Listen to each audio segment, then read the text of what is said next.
You're listening to Whom It May Concern, a live monthly show at Rafas Lounge in Echo Park, California, where folks read their letters on stage. Real letters they've written, letters they've received, correspondence back and forth, or letters we wish we could write. Martian DeLellis reflects upon a letter of remorse that has been harder to let go of than he thought. So, I recently scanned and destroyed all of my letters in an attempt to make some space in my life. But there was so much ephemera from this one high school relationship with, let's just call him R. At the time, so much was happening at such an accelerated rate that I could barely make sense of it. And even now, it's hard to remember it linearly. So I stuffed everything, all the artifacts from the relationship, into this binder, with all the love poems, letters, and cards safely contained and protected, entombed inside plastic sheets. Why, look, here's a collage he made from his cut-off hair extensions, peels from a tangerine we once shared, and a condom we once used. Oh, the memories. Oh, here's our anniversary card. We were probably only together for 9 months, so I'm not sure if it was our 1 week or our 1 month. But with Valentine's in the air, I thought it seemed appropriate to read a letter of love and regret. This letter was sent in 1995, almost a year and a half after our breakup. I know I'm dating myself, literally. I was still unpacking boxes in a new apartment after moving from Boston to Chicago and finishing my first year of art school. But somehow R tracked me down, and this letter arrived in the fall while my life was slowly unraveling. Dear Martian, all my memories of you are of sweet joy. First and foremost, I know that I must apologize because I was truly sorry, scum. You were one of the few that I truly regret doing what I did. Those days seemed to be the most innocent and the most tragic. Things were a wonder beyond recognition. I remember you as a little prince, ever so exquisite. This letter is a testimony of past unrest in my spirit. I owe you worlds of pure passion for all those of yours I crushed. I deeply owe you sanction. Time is coursing through my every being, claiming part of me that I truly did not appreciate. I must cry, for my soul is in constant reckoning for the deeds I've done. No excuse may heal the scores of whips upon yourself caused by me. I duly apologize, with my heart, which is now caged in shame, and my mind, which reaps the bounty of ignorance, selfishness, and waste. My heart aches knowing how much I hurt you. My only peace is knowing that you've progressed on from me. I yearn to see the forms your creation has yielded, your paintings, sculptures, and other artwork, children of beauty. The power you possess is not known to you yet. It spans reaches of unimaginable greatness. I wish to give you my peace, which only little exists, until yours is wholly replaced. With undying passion, I wish to correct my wrong. May I try to make it up to you? I'm not asking to come back into your life, for I have no right and do not ever deserve another chance at a gift so precious as you. There is so much I wish I could explain. There's so much that has occurred in the small amount of time that it astonishes even me. All the challenges that I have undergone and overcome, I wish my joy could be yours. Well, the chaos of realities of this earth, the sickness of pleasure, my heart cannot possibly forget the seeds of love that you planted in my soul. I apologize with all my being.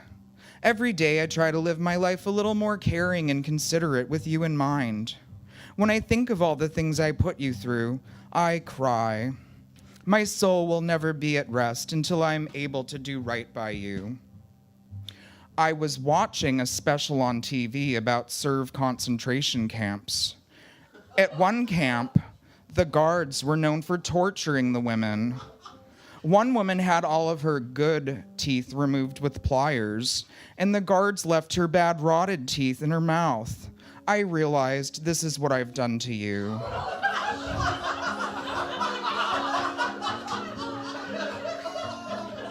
I've done the same senseless sickness to you. Please, if you can find it in your heart and in your soul to allow me to give you back to you what I have taken from you, I would like to try. When I was with you, it was all so fantastical that I was not truly aware of what was happening. When I remember back, it almost seems imaginary. But I know it happened because I feel as if you were the only person I have ever loved, and I fear that you may be the only one for the rest of my life. I look into my destiny, and I see a lone soul, my soul, all alone, feared and misunderstood. I can't help but think and give credit to you because without you, I wouldn't be where I am right now. If you were to ask me exactly where I am, well, I don't know, but I like it. It's not the greatest place, and I am by no means close to being where I would like to be, but I am on the road there, and it's a learning experience. I have just come to find out that I have an old soul. I am very happy about that. It explains a lot of things to me, like the fact that sometimes I feel that I am in the wrong time. There's a piece of me that explodes into consciousness for a brief time. Its identity was Baby Universe. With Tracy's help, we produced the beginnings of a comic that is called Immortal Madness. She brings visual life to my words. I felt good because when I was talking to my psychic, she slightly mentioned Baby Universe. I had never told her about my club life or about Baby Universe, but when she was telling me about a few past lives, she said, "You were like a baby of the universe." I gagged.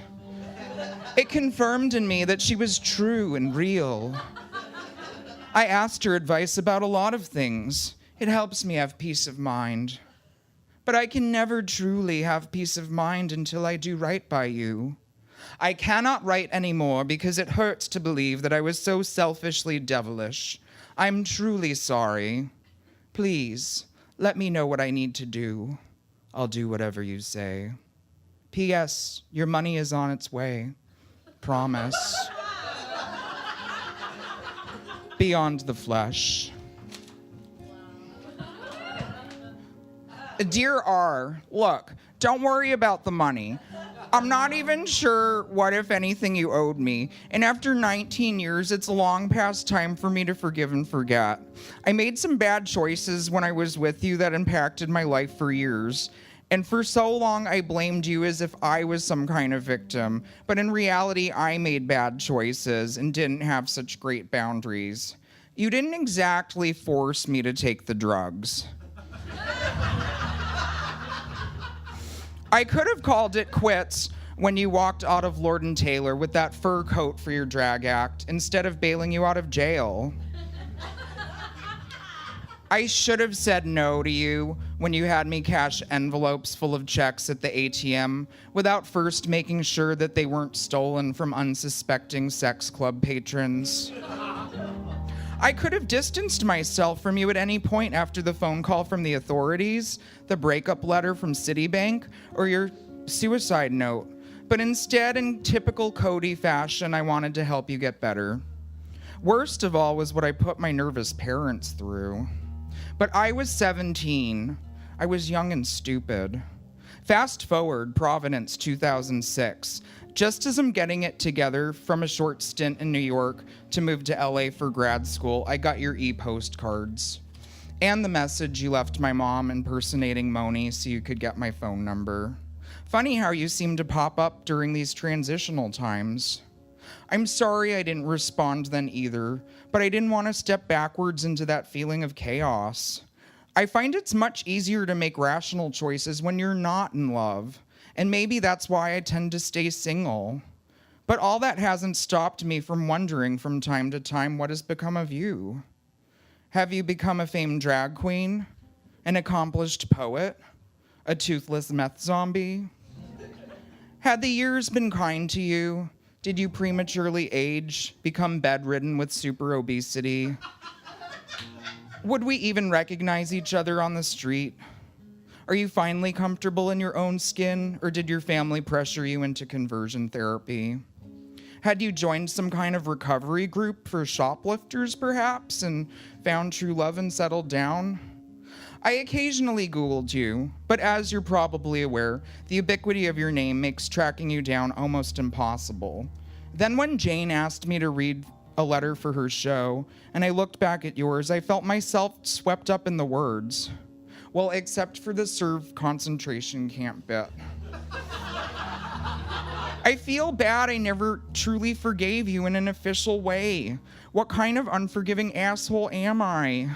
I considered replying to your e-postcard, but didn't want to risk opening the door to that feeling of chaos. I had forgiven you in my mind, but feared contacting you would lead to unnecessary upheaval. It's 3 a.m. on Christmas Eve. I'm visiting home and I can't sleep from jet lag. I'm using my top game DIY NSA tactics to cross-reference your last used identifying information on Google image search, but nothing pops up. The only place I'm able to narrow down search results is on a background checking website. Fine, I'll pay the $39.95. Maybe I can write it off for research. It had come to this. I'm glad to see you're still kicking, I think, though I did see the string of misdemeanors ranging in letters of the alphabet, and then the felonies. Honestly, R, of all the places you had to get caught possessing cocaine or speeding without a license, why on earth did you have to pick Miami-Dade in Texas? Next, I Google your name, Miami-Dade, felony. The internet slows down, as it often does at 3 a.m., when oddly there just happens to be the least amount of traffic. But slowly, line by line, from top to bottom, in dial-up mode porn fashion, your mugshot reveals itself rather dramatically, I might add. There you are, alone, feared, misunderstood. Diminutive, not the larger-than-life way I remember you. Eyes glassed over, gazing into the camera, like a deer caught in the headlights. I want to reach out, maybe say something motivational about how you have obvious strength as a writer, and that it's your responsibility to take care of yourself so that you can share your gift with the world. But I have to stop myself. I don't know what really came of you, if you're still in jail since the last felony, but I just want you to know that I forgive you, in the small chance that you're listening. And I'm sorry I wasn't able to personally give you my forgiveness 19 years ago, or even 8 years ago. I'm not sure what to think of forgiveness. Plus, is it for you or for me? I know Oprah says that forgiveness is a gift you give to yourself, but I just don't believe much of what she says anymore.